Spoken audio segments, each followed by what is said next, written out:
लेकिन कहते हैं ना, सूरज कितना भी तेज चमक ले, समंदर नहीं सुखा सकता है। वाह वाह वाह, क्या बात है। मैम एक्चुअली ये फीस कम करने का एक और रीजन है।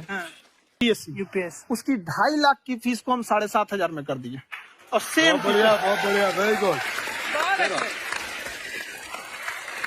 और इंडिया के सबसे बेस्ट टीचर के साथ जो भी है वो अपने सब्जेक्ट में उससे बेस्ट इंडिया में कोई नहीं। और इतना के बावजूद ऐसे हम लोग को लगता होगा 7,500 बहुत कम है।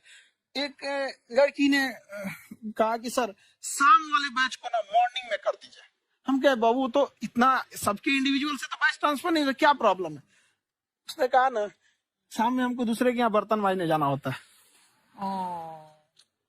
तो हम लोग को लगता है कि जितना ये तकलीफ इससे कई गुना जाते हैं, और कई बार तो ऐसा लगता है कि वो भी ना ले।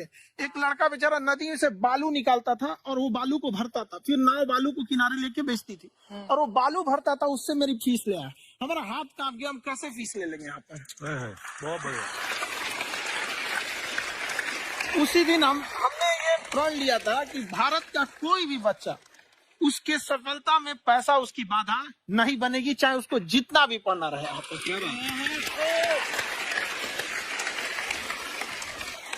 और अर्चना जी, मैं इनके बारे में एक बात, खान सर आपके बारे में मैं एक बात कहना चाहता हूँ।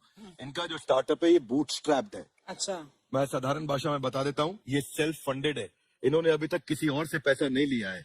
ये इन्वेस्टर के पैसे से नहीं, इन्होंने खुद इसको बिल्ड किया है। और बल्कि इतना स्ट्रॉन्ग स्टार्टअप है ये कि मैं कहूंगा कि अगर इन्वेस्टर्स को इन्वेस्ट करना हो तो मैं इंडोर्स करता हूँ ऐसे स्टार्टअप्स को। यही सब चीजों को देखते हुए कई लोगों ने धमकी भी दिया था वहां पर। अच्छा। और उसके बाद बम चला दिए, और 7-8 बम चला दिए, और कुछ ब्लास्ट हुआ। एक बेचारा नया नया लड़का आया था एडमिशन लेने के लिए, उसकी स्कूटी उड़ा दिया। वो आया था, कहा कि हम तो पढ़ने आए थे, हमारा स्कूटी हमारी ऑफिस उड़ा दिए सब। एक तो पास में आके गिरा और नहीं फटा।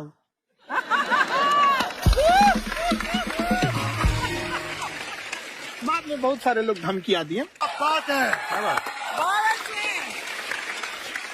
मैम एक्चुअली ये फीस कम करने का एक और रीजन है। 2.5 लाख 3 लाख की जो फीस में सब लोग पढ़ाई अफोर्ड नहीं कर पाते, इसलिए वो कुछ ही लोग अफोर्ड कर पाते हैं, तो उनका मेंटल लेवल तो बहुत ऊपर चला जाता है। लेकिन एक पूरे देश का मेंटल लेवल थोड़ा सा स्टेबल नहीं हो पाता। तो जब फीस कम रहेगी तो हर वो लड़का तैयारी करने के लिए आगे आएगा जिसका सपना है देश के लिए कुछ करने का। सीटें लिमिटेड है, उन्हें को मिलेगी, लेकिन जिन्हें नहीं मिलेगी उसे मिलेगा देश का एक जिम्मेदार नागरिक। तो इस देश को बदलना, हम लोग विश्व गुरु कहे जाते थे। क्यों? क्योंकि दुनिया से लोग हमारे यहाँ पढ़ने आए थे। चाइना से वैनसांग आया, फायान आया, आज कोई नहीं आता है। हम लोग का उद्देश्य एक समय आएगा जो फिर आएंगे यहाँ पढ़ने के लिए। क्या बात है। पर आप देखो अर्चना जी, सबसे ज्यादा आईपीएस आईएएस बिहार से निकलते हैं। आप Yes, देखो पढ़ाई लिखाई में पॉलिटिशियन बहुत बड़े बड़े निकले हैं। अब तो ऐसा नहीं है, ऑप्शन भी नहीं है वहाँ पे, इंडस्ट्री नहीं है, खेती करेगा तो कोई खास वो नहीं रहे, ऑप्शन भी नहीं है। सही बात है। बिहार की मिट्टी में एक चीज है, जिद तो बहुत जबरदस्त है। कुछ भी नहीं रहेगा तो सब कुछ पाने का उसको जिद रहेगा, करके भी दिखा देगा वहाँ पे। विवेक सर, आपके बारे में हमने सुना एक बार आप संन्यास लेने चले गए थे। वापस लेके आए आपको, फिर कहाँ तक पहुँच गए थे आप? नहीं, मैं एमबीए की पढ़ाई के बाद मैं ये सोचा था कि अपना जीवन भगवान की सेवा में समर्पित कर दूं। अच्छा। बहुत साल मैं वृंदावन में रहा था और गुरुकुल में रहा था। अच्छा। और वहाँ सेवा करना, बहुत अच्छी शिक्षा मिली। मैं बोलता हूँ मेरी असली एमबीए वही थी, मोस्ट ब्यूटीफुल एसोसिएशन। वाह। और मैं वहाँ भगवत गीता पढ़ी, जहाँ मुझे गीता से लगाव हुआ। तो मेरे गुरुजी का आदेश था कि आप भगवत गीता को बिजनेस मैनेजमेंट के साथ जोड़ के देश दुनिया में बताओ। मेरे को लगा बड़ा मुश्किल काम है। तो मैंने बाद में देखा कि डॉक्टर स्टीफन कॉवी, जिनकी किताब है 7 habits of highly effective people, आप सबने पढ़ी होगी। उन्होंने बोला मैंने 7 हैबिट भगवत गीता से लिए। और हमारे देश के लोग ऐसे हैं जो मेरी किताब पढ़ते हैं, जो कि 3.5 मिलियन कॉपीज बिक चुकी है, और भारत में भगवत गीता नहीं पढ़ते हैं। तो मुझे लगा कि मैं गीता विद मैनेजमेंट के ऊपर आकर के बातचीत करूं। मुझे लगा बहुत कठिन होगा, पर मेरे गुरुजी का आदेश था कि कठिनाई आपको तभी तक दिखेगी जब कठिनाई को देखोगे। तो एक छोटा उन्होंने मुझे बताया, पूछा कि इस कमरे में लाल रंग कितनी जगह है, देखो आप भी एक बार जरा देख के बताओ। तो 7-8 जगह लाल रंग दिख रहा है यहाँ पे आपको। 1 2 वो लाल रंग टी शर्ट पे, 3 4 5 ये लाल हो गया, 6 एप्पल उधर लाल हो गया साथ, एप्पल लाल, बिल्कुल ठीक साथ। पर जब आप लाल रंग ढूंढ रहे थे तो क्या आपको हरा रंग दिख रहा था? Yes no? नहीं जब आप लाल रंग ढूंढ रहे थे तो क्या आपको काला रंग दिख रहा था? Yes no? नहीं नो। जिंदगी भी ऐसी है, जो ढूंढोगे वही मिलेगा, बाकी कुछ नहीं मिलेगा। तो उन्होंने कहा कि आप किसी सोल्यूशन पे फोकस करो और गीता के मैसेज को पहुंचाओ। तो मैं बिजनेस मैनेजमेंट के प्रोग्राम्स कॉर्पोरेट्स में करने शुरू किए, क्योंकि गीता पहला मोटिवेशनल सेमिनार जो पृथ्वी के इतिहास में कपिल जी हुआ, वो कृष्ण ने दिया था। पहले मोटिवेशनल स्पीकर इस पृथ्वी के इतिहास के कृष्ण थे, जिन्होंने अर्जुन को रणभूमि में मोटिवेट किया था। बड़ी पेशेंस कृष्ण ने अपने लीडरशिप क्वालिटी से दिखाई, वो मुझे बड़ा इंस्पायर किया, वो चर्चा ने इंस्पायर किया और डिस्कशन ने इंस्पायर किया। तो डिस्कशन को मैं आज भी लेके चलता हूँ पैसा। खान सर, आपने सुना है आप 5 स्टार में रुके थे कल और नीचे जाके वड़ा पाव खाने गए आप रेडी पे? एक्चुअली क्या है ना कि वहां जो चीजें सीखने को मिलती है ना, खाली पेट और खाली जेब इंसान को जो सिखाते हैं वो किसी यूनिवर्सिटी कॉलेज में नहीं सिखाया जाता। और गरीबी बड़ा बेशरम चीज होती है। तो कहते हैं कि मौत भी तू जल्दी आया कर गरीब के घर में। कफन का पैसा भी खर्च होता है, दवाइयाँ खरीदते खरीदते। हाय हाय हाय, क्या बात है। खान सर की खासियत ये है कि जिसको तो पढ़ना है, जिसको एजुकेशन चाहिए, वो तो इनका वीडियो देखते हैं। लेकिन वैसे भी कई लोग, जैसे अर्चना जी बात करी थी, कहते मैंने जब देखना शुरू किया तो मैंने बैक टू बैक इतने सारे वीडियोस देखे, क्योंकि आपका जो तरीका जो बोलने में, एक तो इनकी जो टोन है पढ़ाने में, और साथ साथ में जो ह्यूमर आता रहता है, तो उसकी वजह से और भी इंटरेस्टिंग हो जाते हैं आपके वीडियो। शुरुआत में हम लोग जब स्टूडेंट लाइफ में थे, या हम कई स्टूडेंट को भी देखते हैं, वो बेचारे जब थक जाते हैं तो आपका शो देखने लगते हैं। शुरू में हमको लगता था जब कि अरे ये हमारी पढ़ाई उसके लिए है, लेकिन पढ़ाई में थक जाता है, शो देख के नहीं थक जाता। हाँ। तो हमने सोचा दोनों को मिक्स कर देते हैं।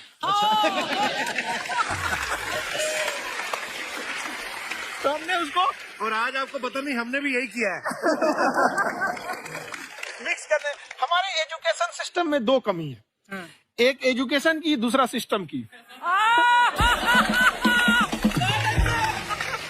आप पटना से है ना? हमें भी पटना पसंद है, बस पटाने वाला चाहिए। नहीं, मजाक नहीं कर रहा है। आपका जो चैनल है, हम दिन में 10 बार आपके चैनल को सब्सक्राइब करते हैं। हाँ, और बेल आइकन तो हम इतना जोर से दबाते हैं कि बाकी यूट्यूब वाले बाहर निकल के देखते हैं कि ये कौन है जिसने इनका चैनल इतना जोर से दबा दिया बेल आइकन। बुढ़िया, तो ये शर्म नहीं आती है? आते ही फ्लर्ट शुरू कर दिया ना तूने। तो जाते हुए करते हैं क्या? विवेक जी नमस्ते। आपसे काम था छोटे से, कर देंगे आप? ये क्यों करेंगे? तो गुरुजी हमेशा अपने वीडियो में कहते हैं कि विवेक से काम लो, विवेक से काम लो। विवेक मतलब दिमाग से काम लो आप। हाँ, तो विवेक जी अपने दिमाग से ही काम लेंगे, बहुत दिमाग है उनके पास। ये देखिए, जो आदमी, आप हमें बताइए, जो आदमी बिना फिल्म किए कपिल शर्मा शो में आ गए, कितने दिमाग होगा उसके पास? लेकिन एक बात है जिसकी वजह से हम आप तीनों से नाराज हैं। क्यों? क्या बात? हर चीज में मोटिवेट मोटिवेट मोटिवेट क्या होता है? सच कह रहा है, जब भी ये शब्द सुनते हैं हमें लगता है कोई हमें चिढ़ा रहा है। मोटिवेट बदल दीजिए ना, खाली मोटिवेट बोलना ही क्यों जरूरी है? कुछ और कीजिए। रोटी वेट, छोटी वेट, पतली वेट, कुछ भी बोलिए, मोटिवेट हटाइए। तो गुड़िया, तू भी एक्सरसाइज किया कर ना, देख डॉक्टर साहब ने कितना वजन कम किया है, तू भी कर ले। ठीक है, फिर मोटिवेट से ही चला लेंगे। लेकिन मोटिवेशन कोई बुरा बात नहीं है। हमारे दादाजी भी वैसे बहुत मोटिवेट करते थे। हाँ, एक बार तो तालाब में डूब रहे थे हमारे दादाजी। हमारे पास रस्सी भी था, ट्यूब भी था, फिर भी हम अपने दादाजी को बचा नहीं पाए। क्यों? क्योंकि हमने उनकी ओर तिनका फेंका ना, वही कहते थे डूबते को तिनका का सहारा काफी। नहीं लगा सहारा, दादाजी बुड़बुड़ बुड़बुड़ बुड़बुड़। गुड़िया, तू क्या करने आई इधर? हाँ, हम क्या करने आए हैं? पूछा था सर खान सर, ये जो हमारा एक चाचा का लड़का है, उसको क्या है, थोड़ा पढ़ाई में प्रॉब्लम हो रहा है, तो 12वीं का पढ़ाई आप उसको अच्छी तरह करवा के 12वीं पास करवा देंगे आप? करवा देंगे, वेरी गुड, बात कर लेते हैं। राम सरोवर, देखो हमारा बात हो गया है, ये 10वीं जो तुमसे नहीं दिया जा रहा है वो नहीं देना है।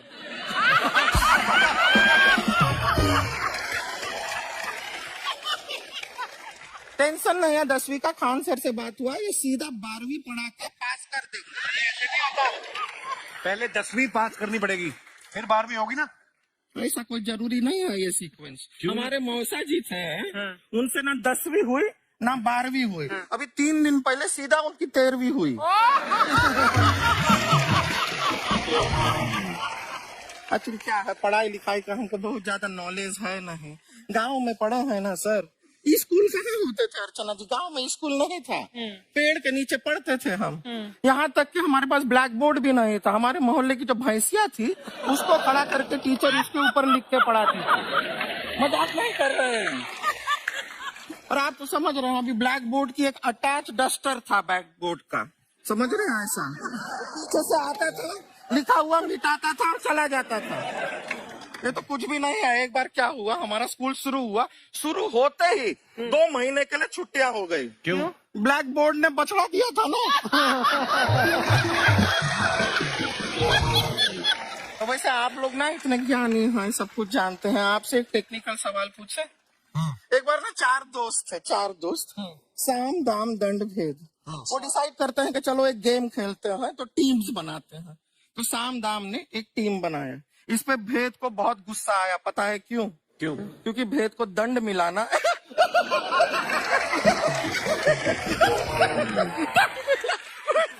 ये सिर्फ हंसती नहीं है सर, थोड़ा सा पेट्रोल पिला दो स्टार्ट भी हो जाती है। इतना है कि और भी बता दीजिए, जब हम बीमार होते हैं हम डॉक्टर के पास नहीं मैकेनिक के पास जाते हैं, और डिटेल दे दीजिए। ऐसा कुछ नहीं है सर, ये बोलते हैं खाली। लेकिन अभी एक रिक्वेस्ट था सर, हमारा एक भाई है, पुरुषोत्तम नाम है उसका, वो गांव से आया हुआ है, आप लोग थोड़ा उससे सब बातचीत करेंगे, थोड़ा उसको प्रोत्साहन देंगे। और शर्मा जी, आपसे भी एक रिक्वेस्ट था, आपसे हमने कभी कुछ मांगा नहीं है, पुरुषोत्तम आएगा ना, एक बार बस उससे कह दीजिएगा, पुरुषोत्तम तुम कितने हैंडसम हो। मैंने देखा ही नहीं अभी तक। तो देख के बस बोल दीजिएगा तुम ठीक है। कितने हैंडसम हो, ऐसा बोल दीजिएगा प्लीज। ठीक है। हम बुला लेते हैं पुरुषोत्तम।